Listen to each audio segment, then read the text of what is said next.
Así, poco antes de las 2:30 de la mañana, Acuerdo por la paz y la nueva Constitución. Y valoramos de manera enorme el esfuerzo que han hecho cada uno de los partidos de sentarse a conversar. Acuerdo por Chile, nombre de un documento cuyas firmas marcaron el inicio de un proceso constituyente 2.0, nuevo camino hacia una nueva constitución que propuso un Consejo Constitucional. Hace poco más de 4 años, nuestra democracia volvió a mostrar signos de ser capturada una vez más. A diferencia de lo que la clase política intentó vendernos en esas dos instancias, noviembre de 2019 y diciembre de 2022, esto de los grandes acuerdos, los moderados y la política del consenso, lo que vivimos realmente fueron situaciones de captura. Y más que de captura, me atrevería a decir que del secuestro de la democracia. El candidato que ganó la elección en 2017, Piñera, y que no propuso un cambio constitucional en su campaña, entregaba la Constitución a cambio de una paz que nunca llegó. Entrega que luego sus diputados y senadores materializarían en el Congreso. En 2022, esos mismos diputados y senadores, con la arrogancia que los caracteriza, anularían el resultado del plebiscito de septiembre y entregarían nuevamente la Constitución. Hoy, luego de esos 4 años, nuestra democracia sigue sufriendo ese secuestro. Y parte de quienes la tienen secuestrada están hoy en la mira de Contraloría General de la República. Y más que eso, están bajo la presión de todos los chilenos comunes y corrientes. Ya son 6 ministros de Estado, una veintena de políticos, entre ellos parlamentarios, alcaldes, candidatos, incluso expresidentes, grandes empresarios, dueños de medios de comunicación, analistas tradicionales, entre otros, los que han confesado haber asistido a las comidas del lobista Pablo Salaquet. ¿Qué estaban haciendo en esas comidas? ¿Cuál era el objetivo de estas reuniones secretas? ¿Asistían por la particular simpatía de Salaquet? ¿Fueron a catar vino, a preguntar por familia, a planear vacaciones? Nuestra democracia está tomada por muchos de los que asistieron a esas comidas, secuestrada por un grupo de interés particular, por una élite política, empresarial y mediática, una élite con intereses muy diferentes a los de la mayoría de los chilenos normales, con mucho poder, pero en crisis, una élite que sabe que ha sufrido derrotas inapelables, que sabe que ha perdido parte del control que tuvo en los 2000, porque lo ha perdido, sí, pero está trabajando para recuperarlo. El caso del lobista Salaquet es útil, es muy ilustrativo. Nos retrata a cuerpo entero cómo es que se conduce políticamente esta élite que tiene secuestrada nuestra democracia y cómo está operando hoy mismo para recuperar esa parte del control que se le ha escapado. No quiero decir que todo esto es una gran colusión movida por una mano negra particular que controla todos y cada uno de los hilos. No, la realidad siempre es mucho más compleja que eso como para poder manejarla así a antojo. Y las explicaciones son siempre más rascas, más sencillas. Esto es más una forma de operatoria que tiene la élite, no una gran maquinación acabada y planificada, pero sí un modo de conducirse en política. Y está documentado, evidencia hay por montones, y eso quiero mostrarles más adelante. El caso Salaquet es ilustrativo también de algo que en todo caso ya se estaba haciendo evidente hace un tiempo, que es la necesidad de un reemplazo urgente. Y es que muchos de los involucrados son en parte quienes están mandatados a crear las condiciones para que las cosas funcionen en este país. Y no solo han mostrado ser inútiles para aquello, sino que, mucho peor, han dejado entrever su falta de interés en contribuir en ese objetivo. Por eso la necesidad del reemplazo. El problema es que en los secuestradores hay arrogancia, mucha sinvergüenzura y desfachatez, sensación de omnipotencia y un grado no menor de enajenación. Y lo peor de todo, y es lo que explicaremos en un rato más, los secuestradores actúan como tribu. El caso de Salaquet explota con las reuniones secretas organizadas por el lobista y en la casa del lobista entre los ministros de Economía y Medio Ambiente Nicolás Grau y Maiza Roja con los empresarios salmoneros. Se extiende a la ministra del Trabajo, Janet Jara, en el contexto de la discusión de la reforma de pensiones. Reunión de nuevo en casa del lobista, organizada por el lobista con dirigentes empresariales de la CPC y la SOFOFA. Luego se dejan caer en la casa de Salaquet la ministra Toá, Van Claveren y el ministro de Agricultura y algunos empresarios. Ya haciendo aguas por todas partes, comienzan uno a confesar los parlamentarios. En esos casos eran reuniones sobre el proceso constituyente, reuniones también con empresarios. Y se ve más o menos el panorama. Comidas organizadas por el lobista Pablo Salaquet en su casa de Lo Barnechea, a la que asisten autoridades del gobierno y parlamentarios en ejercicio, junto con dirigentes empresariales, líderes de determinadas industrias, etc. Todo, por supuesto, sin cobertura de prensa, ni mucho menos actas públicas. ¿Y para qué? ¿Por qué en la casa de un lobista? ¿Es particularmente simpático el ministro Grau, el ministro de Economía? ¿Por qué no hay registro de nada? ¿Por qué se hace todo fuera del radar de la ley? Aquí está. Esto es lo que les comentaba introductoriamente hace un rato al comienzo de esta columna y que explicaré con detalle a continuación. He aquí una demostración del gran secuestro. Y ojo, esto no se trata de una condena moral a la conversación. Conversaciones las hay de todo tipo. Hay conversaciones para definir la alineación de un equipo de fútbol en el partido del domingo y hay conversaciones para planear el asalto a un banco. Tampoco se trata de una condena moral a la protección de los propios intereses. Cada uno de nosotros vive velando por el propio interés. Vivimos haciéndolo. Además, nuevamente, intereses los hay de todo tipo.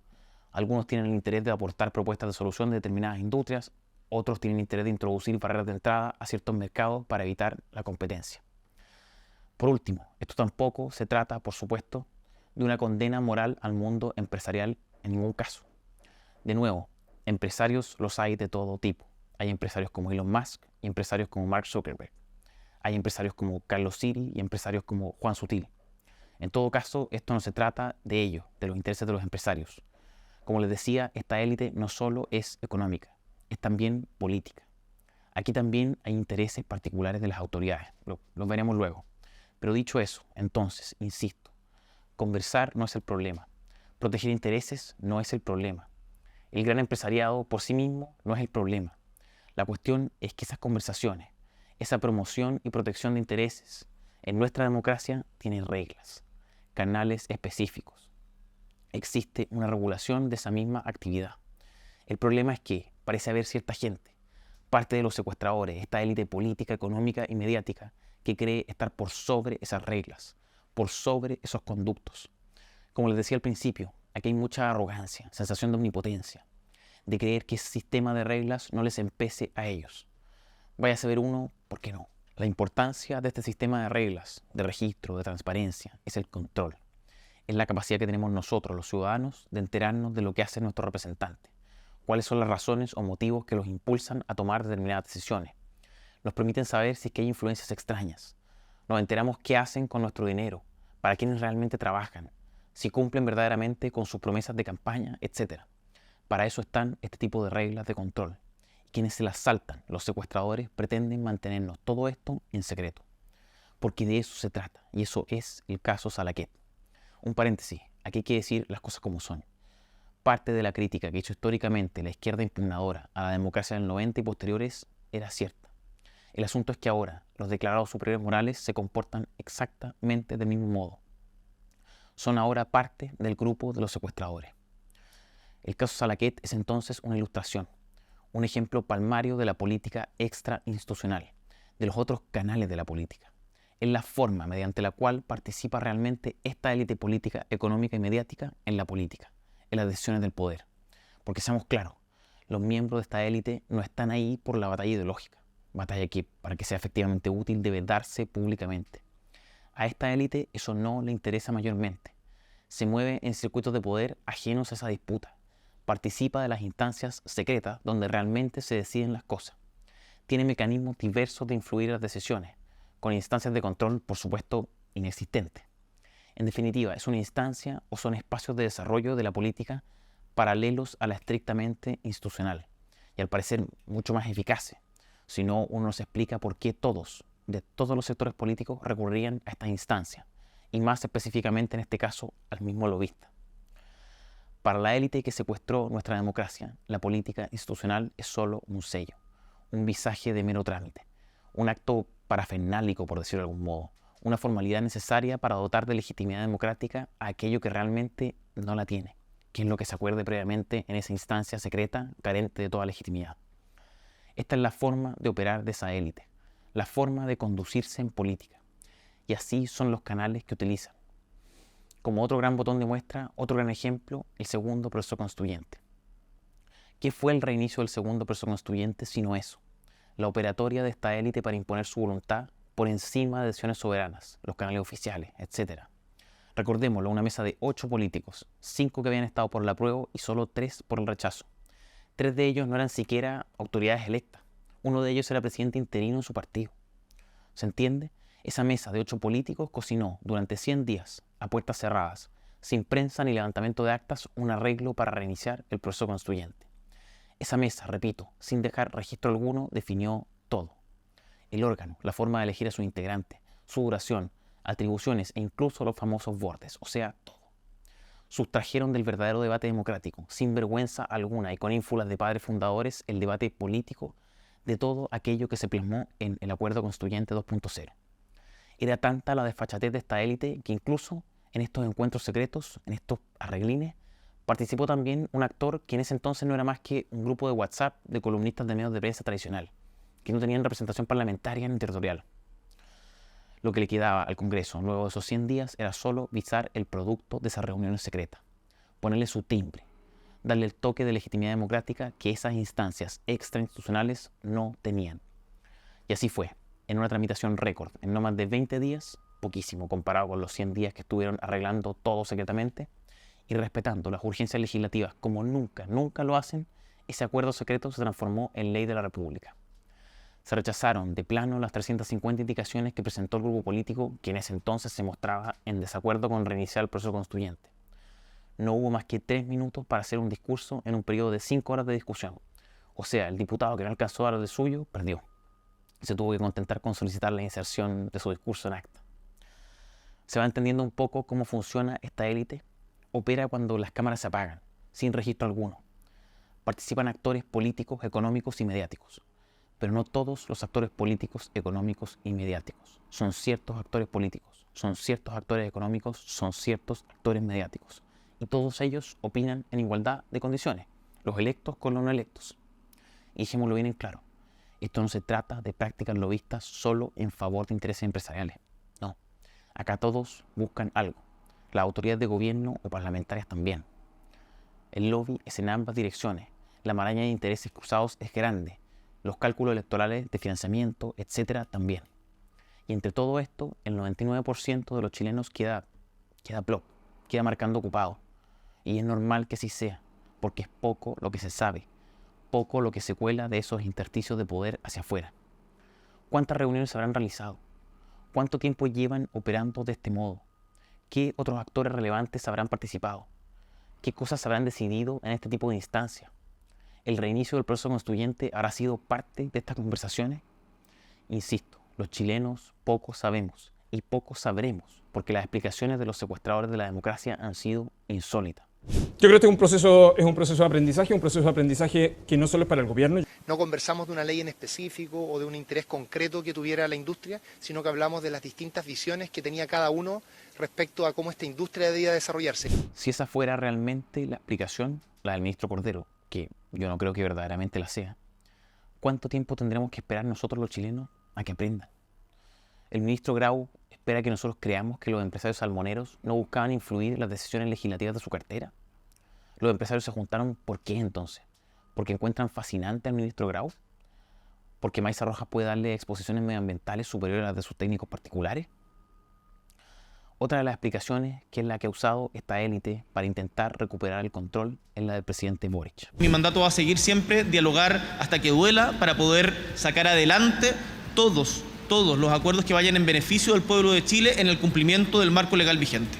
Luego de validar la constitución de los 4 generales, entregarle parte del litio al yerno de Pinochet, Boric se da el lujo de recurrir a San Alberto Hurtado. La derrota es total. Es total. Esta misma explicación, la de los grandes consensos y la moderación, es la que da el lobista Pablo Salaquet. Él mismo rompió el silencio y dijo, cito, creo que estos encuentros han sido un aporte para un país que no conversa. Yo creo que he tratado de ayudar a este gobierno. El fin es acercar y humanizar la relación entre dos mundos que no están conversando. Tanta bondad depositada en un puro huevón. No será primo hermano el padre Hurtado este huevón. Fuera de la cuota de humor que puede tener todo esto, la cuestión es muy grave, muy seria. Sobre todo por el comportamiento de esta élite, la falta de vergüenza.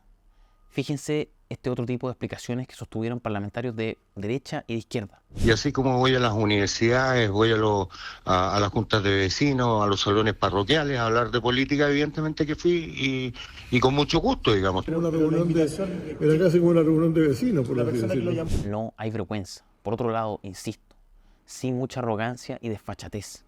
Está extendida en esta élite la idea de que los chilenos somos completamente idiotas, que se puede hacer lo que se quiera sin consecuencia, Y en ese mar de arrogancia surge, como ya es de costumbre en este gobierno, la contradicción. La política necesita espacios de sinceridad. Sin duda. ¿No? Sí. Sin duda, pero cuando alguien plantea que... O sea, no hay ningún afán de esconder reuniones de este tipo. Cuando uno quiere esconder una reunión, no se junta con 20 desconocidos y queda cruzando los dedos que no lo vayan a contar. Eso no existe. Primero, y antes de intentar evidenciar la contradicción, lo que Cordero, el ministro de Justicia, nos está diciendo es muy grave. Cordero está soterradamente insistiendo en que la política necesita de estas instancias extrainstitucionales. Espacios de sinceridad le llama él. ¿Pero por qué? ¿Por qué los políticos deberían ocultarnos lo que planean hacer? ¿Qué es lo que tienen que esconder? ¿Por qué las conversaciones y negociaciones no pueden llevarse a cabo como deberían? O sea, con prensa presente, levantamiento de actas, etc. ¿Cuál es la explicación para esto? ¿Será que en esas reuniones tratan asuntos que la mayoría de la población no podría aceptar de conocerlos con transparencia? Es inexplicable, pero es así como pretenden operar los secuestradores y no tienen intención de retroceder en ello. Volviendo a la contradicción, quizás no es tan nítida, pero rápidamente, mientras Cordero reivindica estos espacios, siendo lo que son, espacios privados sin registro, Toá sostiene que aquí no hay nada secreto, o sea que no pasa nada diferente a las discusiones parlamentarias normales. Todo esto es muy raro. La ministra Toá sabe que si un medio de comunicación, CIPER, no hubiera revelado esto, no nos habríamos enterado. Entonces sí, ministra, si son reuniones secretas en que esa élite política, económica y mediática ha intentado recuperar el control perdido en derrotas electorales sucesivas. Uno de los grandes problemas aquí para nosotros, los chilenos que no formamos parte de esos círculos del poder, es que la operatoria de los secuestradores de la democracia cuenta con todas las de ganar cuando son todos los sectores los que se han visto involucrados, como es este el caso. Como les decía al principio, 6 ministros de Estado, una veintena de políticos, entre ellos parlamentarios, alcaldes, candidatos e incluso expresidentes, grandes empresarios, dueños de medios de comunicación, etc. Cuando eso pasa, se activan los mecanismos de resistencia. Primero, y esto es solo una constatación, las responsabilidades se diluyen y lo que afecta a todos no afecta a nadie, o eso creen al menos ellos. Segundo, comienza la defensa corporativa. Esto se expresa en el lenguaje, en la igualación de los discursos. Fíjense, ya lo vimos con Undurraga de derecha e Insulza de izquierda. Fueron reuniones con vecinos, decían. Y así como voy a las universidades, voy a las juntas de vecinos, a los salones parroquiales, a hablar de política, evidentemente que fui y con mucho gusto, digamos. Era casi como una reunión de vecinos, por así decirlo. Cumplen un rol de expositores, nos dicen otros, desde la UDI o del gobierno. No la declaré porque yo no era sujeto de lobby en ese momento porque fui a dar una charla. Esto es al revés. No fue hacerme un planteamiento a mí, sino que yo como ministra presentara las políticas del gobierno. Se victimizan también desde el Frente Amplio, Renovación Nacional y el PPD. O sea, yo acá no buscaría hacer como una cacería de brujas de quien llegó a la comida, tenga que pagar el... ¿Tiene derecho a saber? No. Y creo que en este tema nos estamos acercando a una casa de brujas que me parece bastante insensata. Yo creo que iniciamos una cacería de brujas ahí que la verdad que creo que es bastante inconducente. ¿Se entiende? Comienzan a operar como tribu, se defienden corporativamente utilizando un mismo lenguaje hasta lograr la normalización y validación de su conducta y en último término el silenciamiento definitivo del asunto. Si no, vean el caso Hermosilla. Es muy probable que esto termine con sanciones en el Comité de Ética, uno que otro pronunciamiento ambiguo de Contraloría y un par de reformas legales malparidas a la ley de lobby. Eso y échele para adelante nomás, compañero. Y así, lentamente, se va cocinando la explosión. Pero insisto, échele para adelante nomás porque con los secuestradores nunca se trata de lo que realmente es. Nunca hay un problema, nunca son ellos los responsables y de hecho es tanto el desparpajo y la arrogancia que insisten en que lo harían de nuevo o que fueron parte con gusto y felices. Fíjense si hasta en esto igualan el discurso. Si a mí de nuevo me invitaran con otros 2 parlamentarios de distintos partidos políticos a exponer en cualquier parte, voy a ir. Y no tengo ningún problema en hacerlo. Y así como voy a las universidades, voy a las juntas de vecinos, a los salones parroquiales, a hablar de política, evidentemente que fui y con mucho gusto, digamos. Quintana, el senador PPD, dijo, si me vuelven a invitar, volvería a ir. Y el lobista, por supuesto, no podía faltar, dijo, cito, me siento orgulloso de lo que he hecho y voy a seguir haciéndolo. Sin vergüenzura y absoluta desfachatez. Así operan los perpetradores del secuestro de nuestra democracia. Porque tienen casi todas las armas para hacerlo. Hay poder formal, hay dinero y hay megáfono. Y yo sé que puede ser desolador escuchar todo esto, pero el escenario también abre, por supuesto, oportunidades. Lo que hace sin duda el caso Salaquet es seguir agudizando una fractura, una grieta entre esta élite que ha secuestrado a la democracia y una ciudadanía con verdaderos pesares, con urgencia. Una ciudadanía que no es especialmente virtuosa ni es tampoco el depósito de la bondad humana, pero, y bien sencillamente, tiene carencias, tiene problemas que le afectan día a día, de los cuales esta élite no se está ocupando. En este sentido, en el plano político, el caso Salaquet abre la posibilidad de que se termine por consolidar un nuevo clivaje, como dicen los analistas maciúticos, es decir, un nuevo eje que divida la discusión política entre quienes están dispuestos a jugársela por esa ciudadanía abandonada y su urgencia y quienes prefieren seguir entretenidos en su juego visceral de poder, canalizado principalmente a través de sus dos procesos constituyentes. Será también una disputa entre quienes impulsan una agenda anticorrupción y drenaje del aparato estatal fuerte y quienes mediante defensas corporativas opten por preservarlo. Este es el análisis que los analistas de Peñarolén Alto catalogan como populista. Yo creo que es solo una constatación de que el debate político de aquí en más se jugará para la ciudadanía en los esenciales, en seguridad y economía, con un castigo fuerte a quienes se desconecten de aquello. Lo demás será música. En el plano simbólico, el caso Salaquet se suma a la pila de acontecimientos de algo que la derecha constituyente no ha querido ver, porque a pesar de su dura derrota en el plebiscito pasado, insiste en tener la razón. El caso Salaquet, junto con el acuerdo Boric-SQM y la validación de la Constitución de 1980, ilustran la derrota total de Boric y el proyecto de transformaciones del Frente Amplio. Es todo lo que juraron destruir. Y por último, en el plano más práctico, si se quiere, el caso Salaquet evidencia una vez más la necesidad de un gran reemplazo de esa élite indolente, anómica y brutalmente desconectada, que ha secuestrado a la democracia y ha suplantado la sede de la soberanía nacional. Y el reemplazo va a suceder. Quizás no tan rápido como debería, pero va a ocurrir. We are going to Washington, D.C., and we are going to drain the swamp.